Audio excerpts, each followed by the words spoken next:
बेटे बहू का इन सब से भी पेट नहीं भरा, अब हमारा भी बंटवारा करना चाहते हैं। इस उम्र में यही दिन देखना रह गया था। देख रही हो विमला, अब दोनों बेटे बहू हमारे नाम की पर्ची निकालेंगे और जिसके हिस्से जो नाम आएगा उसे उसके साथ जाना पड़ेगा।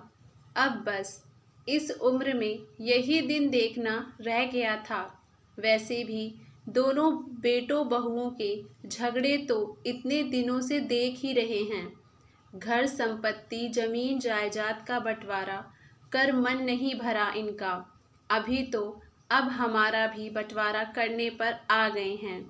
चिंतित होकर बोले रमाकांत जी। विमला जी बोली, आप चिंता मत करिए, दुख के दिन हैं, अभी हमारे सब्र कीजिए, धीरे धीरे सब ठीक हो जाएगा।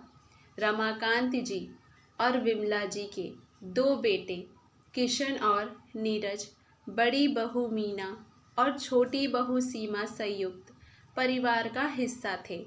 जब से छोटे बेटे नीरज की पत्नी सीमा शादी करके आई थी, दोनों बहुएं में बिल्कुल भी नहीं पटती थी। सीमा जो भी काम करती वे मीना को बिल्कुल ना सुहाता और मीना जो भी काम करती वे सीमा को बिल्कुल ना सुहाता। बहुत बार दोनों बहुएं रसोई में ही कुत्ते बिल्ली की तरह झगड़ जाती, जिसका खामियाजा बेचारे रमाकांत जी और विमला जी को भुगतना पड़ता। दोनों में से कोई भी बूढ़े दाम्पत्य को चाय नाश्ता या खाना देने तक राजी ना होता। कितनी बार तो दोनों पूरे दिन रसोई में ही नहीं आती और बाहर से खाना मंगवाकर खा लेती। पतियों को कह देती कि वे अपने ऑफिस के कैंटीन से ही खाना खा लें और बच्चों को भी स्कूल के कैंटीन से खाने के लिए पैसे दे देती, ताकि दोनों जेठानी देवरानी को एक दूसरे का मुंह ना देखना पड़े। दोनों को अपने सास ससुर की भी रत्ती भर फिक्र नहीं थी। कभी कभी तो पूरा दिन निकल जाता, दोनों में से कोई ये तक नहीं देखने आता कि उसके सास ससुर ने पूरे दिन खाना खाया या नहीं। विमला जी खुद ही इस अधेड़ उम्र में रसोई में जाती और अपने और रमाकांत जी के लिए कुछ हल्का फुल्का नाश्ता और खाना बना लाती। उस पर भी बड़ी बहू मीना बोल पड़ती है, माँ जी, खाना बनाने के बाद रसोई कितनी गंदी छोड़ दी है आपने, अब कौन साफ करेगा इसे। ना मीना रसोई साफ करती ना सीमा। आखिरकार बेचारी विमला जी ही रसोई भी साफ कर देती। विमला जी से अब रसोई का ज़्यादा काम होता नहीं था। एक तो उम्र हो चली थी और उस पर शरीर की बीमारियां। मगर जब दोनों बहुएं ही सास ससुर को खाना देने से पल्ला झाड़ लें तो उन्हें खाना बनाना पड़ता था, जबकि डॉक्टर ने उन्हें आराम करने की हिदायत दी थी। रमाकांत जी कहते भी थे, दो बहुओं के होते हुए विमला, तुम इस उम्र में हम दोनों का खाना बनाना पड़ रहा है। क्या इन्हीं दिनों के लिए बेटों की शादी करवाई थी। रमाकांत जी और विमला जी का ये संयुक्त परिवार रमाकांत जी द्वारा बनाए पुश्तैनी मकान में रहता था, जिसमें रमाकांत जी और विमला जी नीचे के कमरे में रहते और दोनों बेटों और बहुओं ऊपर की मंजिल पर बने अपने अपने कमरों में रहते। दोनों बहुएं आज़ादी से जीना चाहती थीं। यहाँ कोई किसी के साथ रहना नहीं चाहता था। दोनों को घूमना और बाहर खाना खाना पसंद था। इसीलिए बहुत बार घर में खाना ही नहीं बनता था। मगर दोनों वृद्ध दाम्पत्य तो पूरे दिन घर में ही रहते थे। वे बेचारे खाना खाने कहाँ जाएंगे। एक दिन बहुओं की इन हरकतों से तंग आकर रमाकांत जी बोले, किशन और नीरज, अब तुम्हारी माँ के काम करने की उम्र नहीं रही है। तुम्हारी पत्नियाँ अक्सर बाहर चली जाती हैं ताकि उन्हें रसोई में ना जाना पड़े। यदि दोनों बहुओं में आपस में नहीं पटती है तो वे घर के काम बांट लें। सुबह की रसोई बड़ी बहू संभाले और शाम की रसोई छोटी बहू।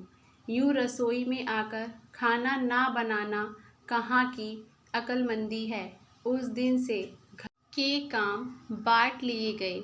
सुबह का सारा काम बड़ी बहू करती तो शाम का सारा काम छोटी बहू, जिस वजह से रमाकांत जी और विमला जी को 2 वक्त का खाना मिल जाता।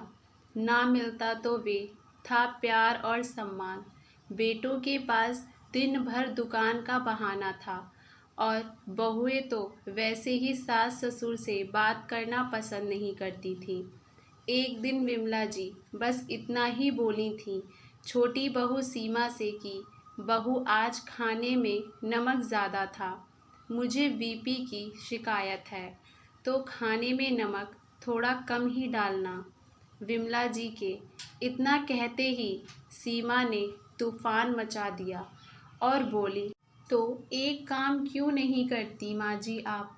दोनों समय का खाना आपकी लाडली बड़ी बहू के पास ही क्यों नहीं खाती? एक तो इन बूढ़ों की खितामत करो और ऊपर से इनको सुनो भी। एक तो इतनी गर्मी में सभी का खाना बनाओ और इनके नखरे भी सहन करो। मुझसे नहीं होता रोज़ रोज़ खाना बनाना।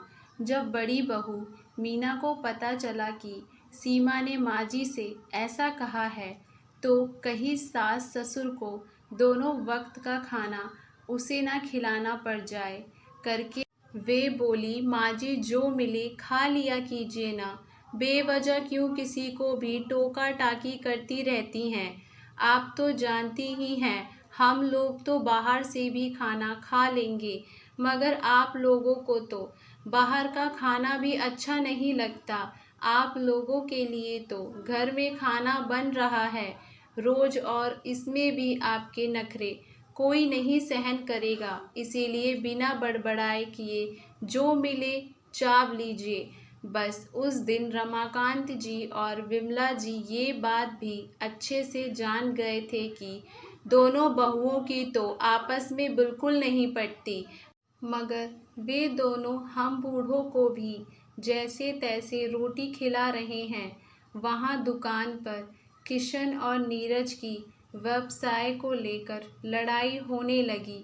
किशन के कहे अनुसार नीरज दुकान से ज़्यादा पैसा उठाता था, जिस वजह से हिसाब किताब में गड़बड़ हो रही थी और नीरज कह रहा था किशन उस पर झूठा इल्ज़ाम लगा रहा है।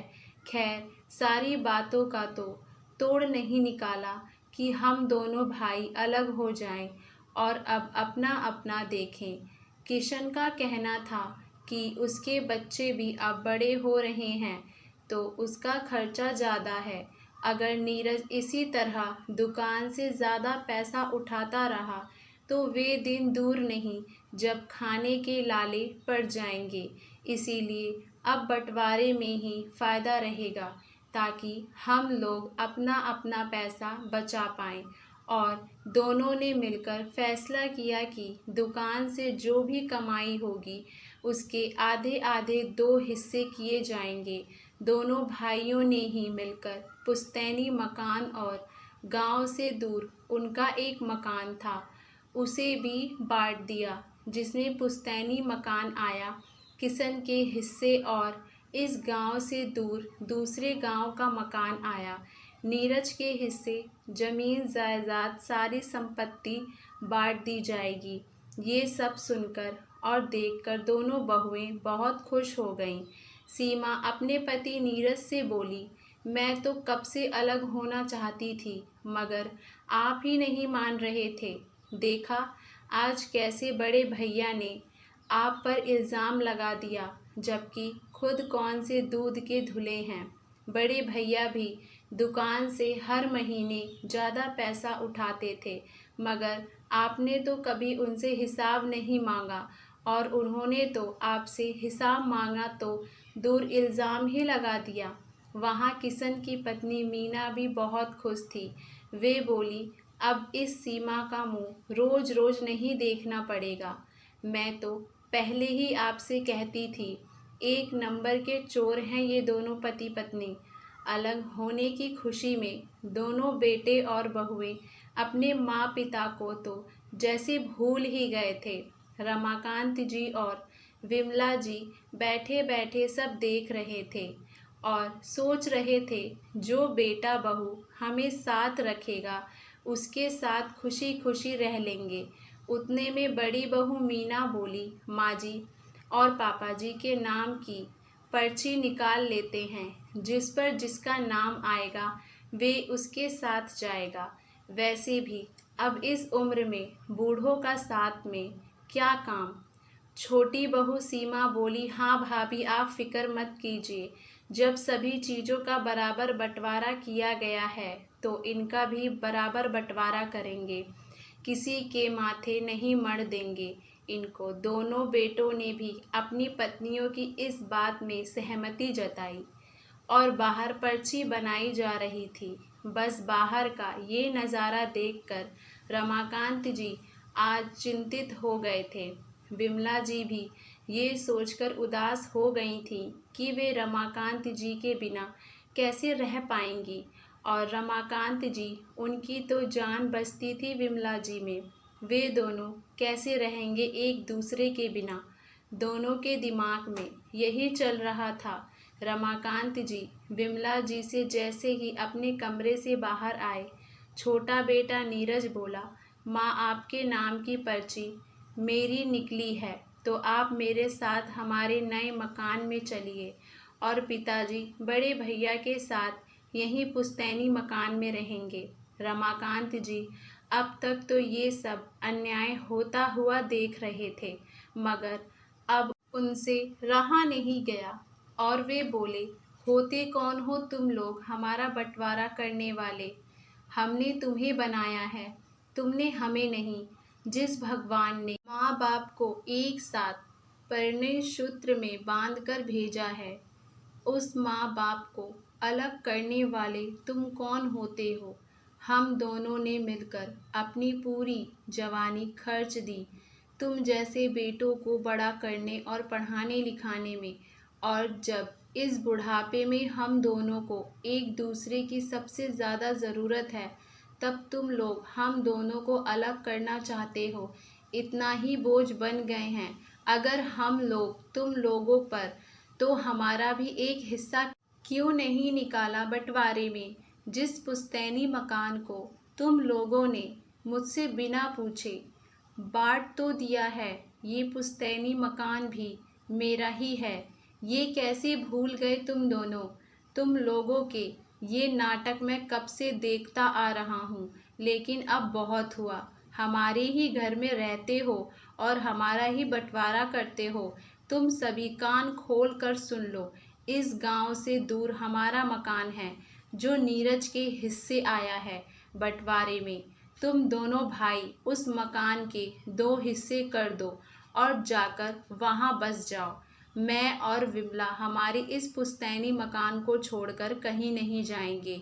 और रही बात दुकान की कमाई की, तो आज से जो भी दुकान की कमाई होगी उसमें एक हिस्सा मेरा होगा, क्योंकि जिस दुकान पर तुम दोनों छाती ठोक कर बैठते हो वे भी मेरे द्वारा बनाई गई है। और हम अपना खाना पास रहने वाली कुंकुन बाई को सभी के लिए टिफ़िन बनाती है, उनसे बनवा लेंगे। तुम लोग जाकर अपना सामान पैक कर लो, क्योंकि आज ही तुम लोगों को इस घर से जाना है। दोनों भाई और उनकी पत्नियां जो अब तक बहुत खुश थीं, वे अब बहुत दुखी हो गई थीं, क्योंकि उनके हाथ से ये पुश्तैनी मकान भी जा चुका था।